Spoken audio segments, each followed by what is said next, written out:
Hey guys, it's Robert Weinberg, and on this channel we empower people to take control of their future through expert mortgage and financial strategies.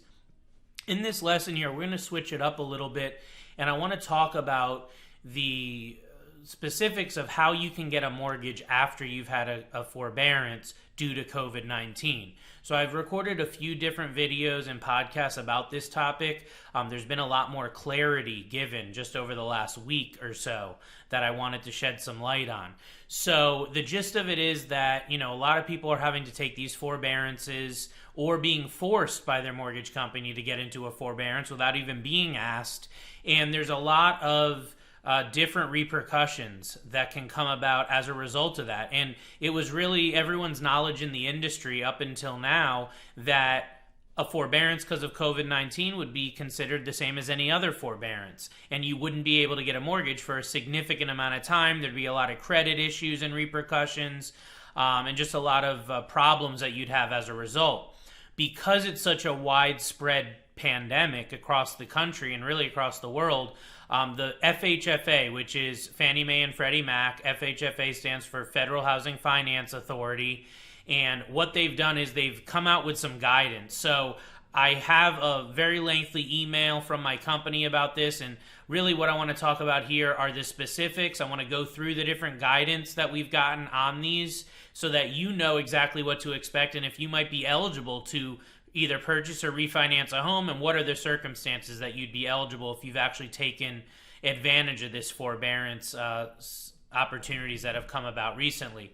So with that being said, a couple of quick items here. Now, I want to be clear that this is going to apply to purchase money mortgages as well as rate and term refinances. So Fannie Mae and Freddie Mac have come out and said cash out refinance loans are ineligible for delivery if forbearance is requested prior to purchase. My company and our underwriters are not offering cash out refinance loans to borrowers who have requested forbearance. Cash out refinance loan is, like we've discussed, when you're going to pull out equity to either buy another property, consolidate debt, do improvements, or just pull any amount of equity out for any purpose. So the one exception that they're doing on the cash out refinance is they are offering a potential exception if it's just a first and a second mortgage that are being paid off. And there's not actually any cash coming to you as a homeowner or as a borrower, but you're just paying off a first and a second mortgage or a first mortgage and a home equity line of credit. That's the one scenario where they're saying a cash out loan may be eligible, but it is going to require an exception, okay? So here's what we're looking at is documentation requirements. So if there's any mortgage that's showing on the credit report that has any sort of forbearance, then we need to make sure that the mortgage payment due in the month prior to the note date, so the mortgage payment due on the month prior to the closing of the new loan, is not late. So it's got to be made within the 30-day time period. And what we're getting to confirm this is we can get a loan payment history from the servicer or credit supplement. We can get the latest mortgage statement from the mortgage servicer, or we can get a loan payoff statement on a refinance that'll show that the mortgage is up to date. Okay? Now, if the credit report or any of the above items show that the borrower's in forbearance, then there's a few different protocols we need to look at. If the borrower has requested a forbearance but has not missed payments, then we just need to get one of these items to show that the mortgage is on time. What's been happening a lot, and people have been telling me that their mortgage servicer is just putting them into forbearance and not really even asking them any questions. They're just kind of making it, a normal thing. Hey, we're putting you into forbearance, but the homeowner doesn't want to go into forbearance. So what ends up happening then is they keep making their payments on time, and then they want to go refinance or buy a new home, and that's who this applies to. So as long as you've continued making your payments on time, we can show that you've continued making your payments on time and you're current on your mortgage as of the note date or a month before the note date on the new loan, then you're eligible for a new mortgage loan right away. There's no waiting period.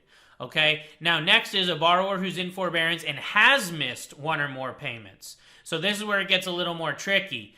The loan would need to have a reinstatement.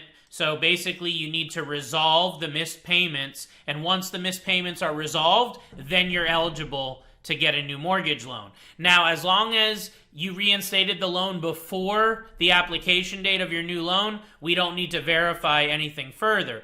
But if you're applying for a new mortgage and you have not yet gotten your loan caught up, then we are going to need to go ahead and get source of funds. So we're basically going to need to check to make sure that the funds that you're using to get the mortgage caught up are eligible funds, like from your job or from your savings or something like that. So there's going to be a little documentation required.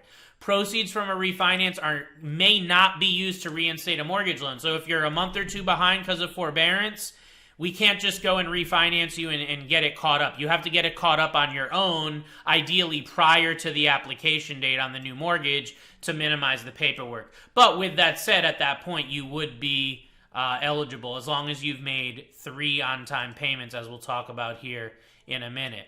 So next is going to be loss mitigation. So if the outstanding payments have been resolved through a loss mitigation, then the borrower is eligible as long as they've made at least 3 timely payments on the note of the new, or as of the note date on the new transaction. So there's some more specifics here, but really what it comes down to is if you get into a loss mitigation or a loan modification and they give you a trial payment, you need to make 3 payments. We need to be able to prove that you've made 3 payments, and as long as you've completed that 3-month payment period, then at that point you will be eligible for a new mortgage. So we have to verify that you've made the 3 timely payments through a loan payment history, latest mortgage account statement, or a verification of mortgage, which is a form that can be completed by your mortgage servicer to show that you've made the payments. If these requirements are met, then the loan amount, we can include the full amount required to satisfy the existing mortgage. So that's really the gist of the guidelines. And we're going to continue monitoring this on an ongoing basis. This is something that just came out last week, but things are changing literally daily at this point. So that is the guidance so far. Now, I want to go through just a couple different scenarios that were given to me that we can talk about to see, what the specifics are on these actual situations. So on scenario number 1, borrower requested a forbearance on a rental property because the tenants lost their job. They've now requested a cancellation of their forbearance, but they haven't gotten any documentation. Borrowers made all payments as agreed on the loan, and they're just looking to do a rate and term refinance on their primary home, looking to lower their interest rate or payment. So with that scenario, the borrower is eligible for a refinance right away, and we just need to get the documentation, as we discussed earlier, to show that their mortgage is on time. So that's scenario 1. Scenario 2, borrower requested forbearance on a rental property because the tenants lost their job. They've requested a cancellation of the forbearance but haven't gotten documentation. Borrower's missed 2 payments and is not current on the loan. So in this case, they have to meet the requirements that we talked about earlier, where they actually get everything caught up on a reinstatement on their own, or they do a loss mitigation or loan modification, in which case we have to wait for them to make 3 payments on that loss mitigation for them to be eligible for the new mortgage. And the next scenario is going to be they requested a forbearance on the subject property, and they've made all payments. They would like to do a cash-out refinance. So right now there's a temporary restriction where they're only allowed to pay off the first and second mortgage. Paying off any other debt or taking any other cash out is not currently offered, okay? This is something that I do expect will change in the future, but this is something that's not being offered right now. A cash out refinance is a privilege. It's not just a right that you get. So those are higher risk loans, so it makes sense why there's some temporary restrictions. Again, I assume these will go away in the next couple months as we get out of the pandemic. And the last scenario I want to talk about is borrowers buying a 4th investment property. They have 3 other mortgage properties. Credit report has not reported since March. Loan is being underwritten in May. What documentation is required? So with this, an updated mortgage history is going to be required to show that they have not missed any payments.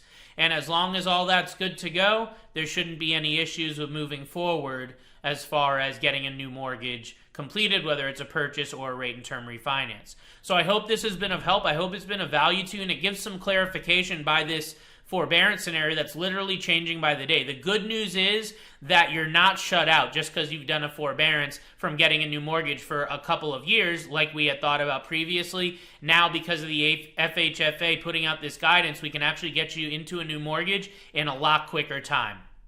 We hope it helps. Feel free to reach out to my office if I can be of assistance to you or anyone that you know, and take care.